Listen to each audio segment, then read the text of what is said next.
I have a big podcast. Nerdcast is how our show is called.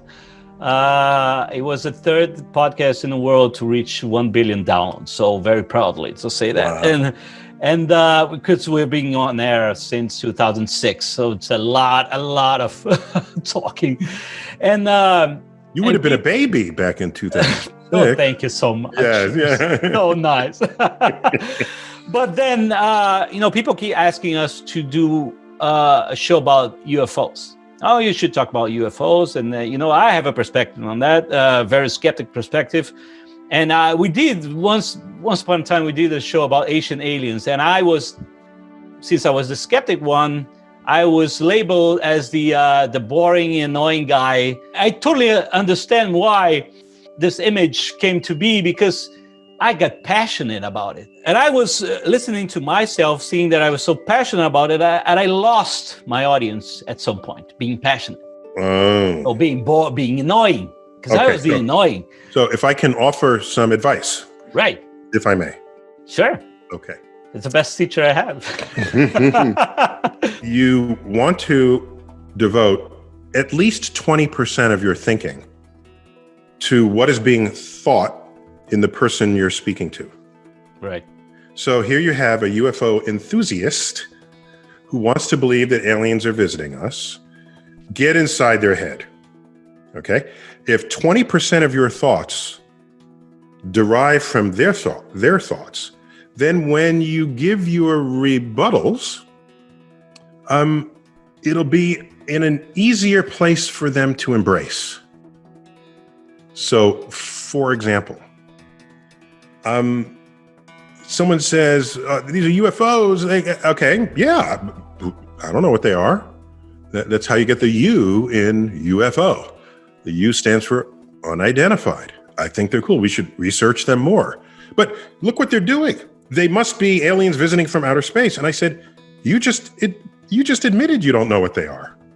You just called them unidentified. Period. There's no rest of the sentence after that. There's an unidentified thing. It must be, no, once you say you don't know what it is, must be anything, right? So I have the universe brims with mysteries, and some of them are lights in the sky that do weird things. Definitely investigate them. But I'll call to your attention the fact that 20 years ago, there were many, many reports of alien abductions. Okay? Well, everyone has a video camera now. Everyone has a high resolution camera, video and still photography. I just checked with a friend of mine at Google, 6 billion images and videos are uplifted to the internet every day. Wow. Where are all the encounters with aliens? If there were that many alien encounters before we had the capacity to record this, the internet should be awash with encounters with aliens. And it's not. You would have streaming video of an alien walking up to the person to shake your hand. That would be viral instantly. But where is it? All we have are fuzzy videos. And why do the aliens always want to show up only in front of the military? Why is it just military jets? Okay. What's up with that? And if your best evidence is a fuzzy monochromatic image from a fighter pilot airplane, that's your best image of an alien? It's definitely an image of something you can't identify. But if that's your best image of an alien, I'm going to still wait.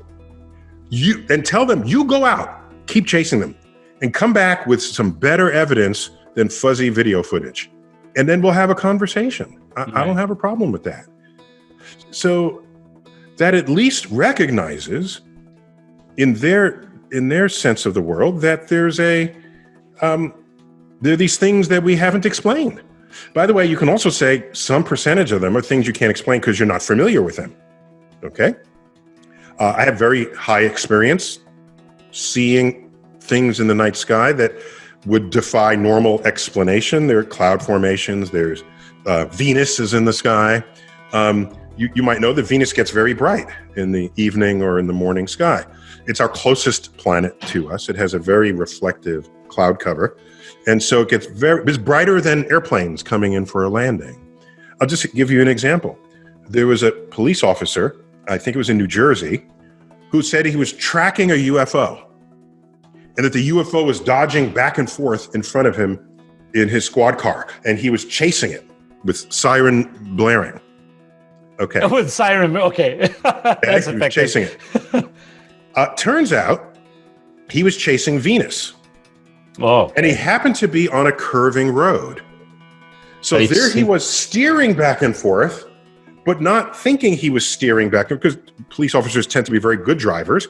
He's steering, but not thinking that. He's focusing on Venus, and he sees Venus dodging back and forth left and right. Right.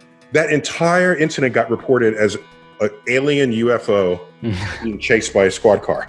So whatever percent of these sightings, some percent of them, I don't know what, is it half maybe or more, have entirely ordinary, uninteresting explanations. The rest could still be mysteries. Go ahead, chase them down. I will not stop you. Somebody asked me once in Instagram, do you believe if there's life on Mars or not? And I responded, well, it's not a yes or no question. You could reserve judgment until you have evidence for that. But you're being way too rational there. No. Really? Am I? No, that's what's wrong with you? No, I'm not having a beer with you. I think that this goes for the UFO phenomenon. That people don't want to reserve judgment. You said there's maybe a percentage we can't explain, and there's still mysteries. But why do we need to, label the mysteries what we want it to be? Here it is. I have a hypothesis. It's that people don't know enough science to realize how many mysteries are still there in science. Right. All right.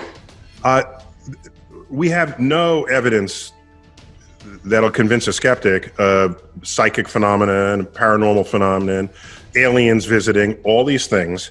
But if you like the unknown, learn some science, and then you'll find out where the edge of that unknown is, and then maybe that will feed this need for you.